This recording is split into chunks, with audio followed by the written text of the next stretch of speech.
Why blended learning? Technology has dramatically affected virtually every sector in society you can think of, except education. Michael Fullan. Here is a snapshot of the percentage of students who love school. Grade 9, 37, and across the high school experience, it doesn't raise very high. Michael Fullan on the use of technology in education. Technology, which in the book I say has not really been used in education very thoroughly, is growing leaps and bounds and getting incredibly strong. So what I wanted to do was say technology has come of age. It's time to race with technology, not against it. And this, if we do it right, this will take us into the next sphere of learning, 21st century skills beyond what we're able to do now without technology. What do you think of when you hear the word technology? Do you think of all the devices that you and your students have access to? Let's think instead in terms of digital tools. Tools such as D2L, a virtual classroom, blogging, creative web tools, and social media. How can we start to use the digital tools available? Make assessment visible to students and parents. Inside the virtual classroom, students have access to their grades. It is password protected for each student, visible to the students so they can manage their learning, and visible for parents. Blended learning can also make assessment visible to the teacher. For example, you could use the Grades tool inside the virtual classroom. It can allow you to track your students' progress. It can also allow you to track the progress inside of an activity. Make submitting learning tasks easier for the student. Students can create their work and submit it virtually. The teacher will know when they have unread files. Teachers can then access these files and mark them directly inside the virtual classroom. They can view, mark up, and leave descriptive feedback all in one place. The teacher may also use the audio tool and record their descriptive feedback for the student. They may also embed links or videos that could help a student further understand the concept.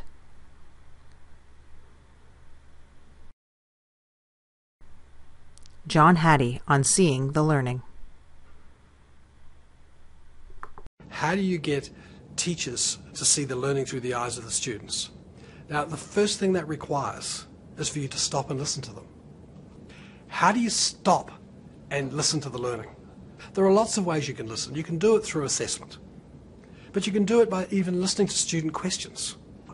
You can stop and learn it by looking at what students are doing. You can stop and learning it in terms of understanding about their progress. So there are lots of ways you can listen. Develop rich, reflective discussion with your class. This is a student discussion forum. This is where a student is reflecting on a presentation that she and her group developed.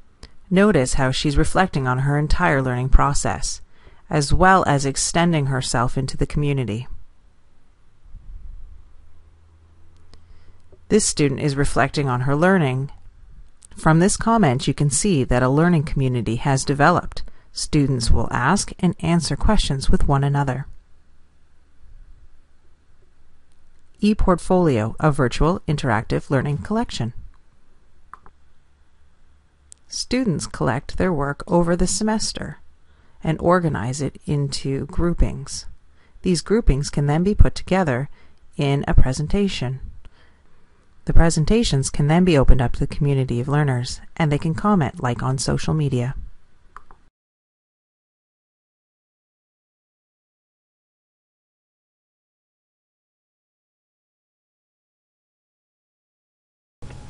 I am fully immersed in blended learning in both careers and civics. My students are more engaged and they experience greater success in the classroom. For the first time in 10 years, all students have successfully achieved their careers credit in one term without extending deadlines. What if a student doesn't meet with success? The virtual classroom can be used to release specific content to a specific student. All content not required can be hidden, while specific pieces may be opened. This allows the course to be tailored to that specific student's needs. Probably the most important thing for kids growing up today is the love of embracing change.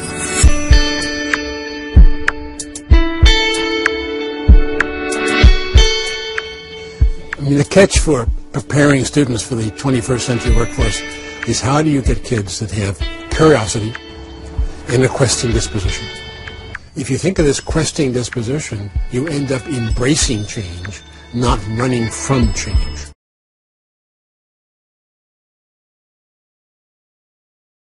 What makes these ideas so relevant now is in a world of rapid change, any particular skill that I've learned is apt to have a moderately short shelf life. So what I really need to do is to know, how to create context for myself that I keep scaffolding and learning and accelerating what I know to increase my own performance. And so there's a sense of what I'm doing becomes a platform for doing something new, learning something new, and becoming even better, and actually moving potentially into quite a different type of field.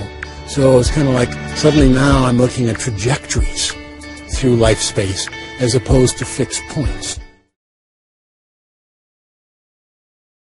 Preparing our students to be resilient, lifelong learners for the 21st century is a gigantic challenge.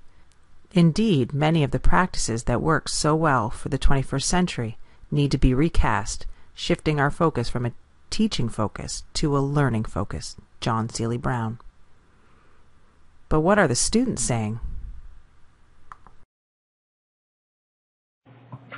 This is my reflection on the semester. I really enjoyed it. I really liked the use of technology in the classroom. I love technology. I love computers. I love iPods. I love all that kind of stuff.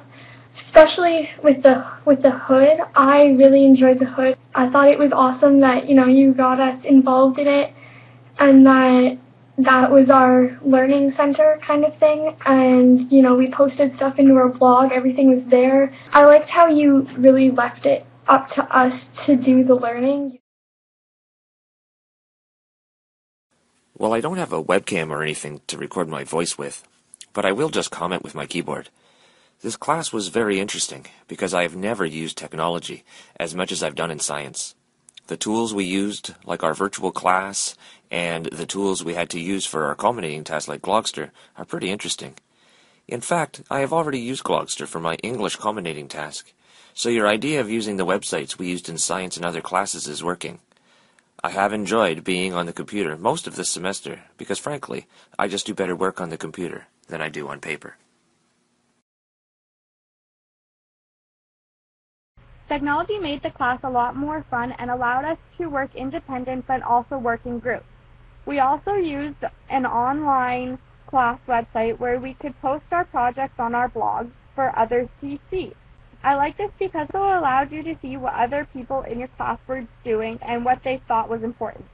This helped when you were confused because you could go on and see what others were doing and see what you were supposed to be doing and get on the right track.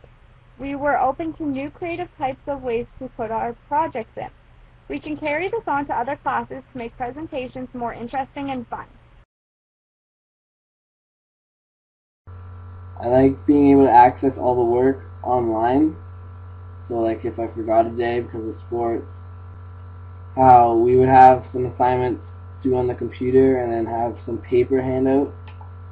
Like I like to mix between that. So it's not all paper but it's not all computer. I like about the email and the site that you could contact you like whenever we wanted to even at home. I think that all teachers should get something like that because you can always keep up with your work and your classmates online. It's a good way to have your classroom instead of just paper and a pen and textbook. Blended learning, the thoughtful combination of face-to-face learning and the use of digital tools. So, what does blended learning look like for you and your students?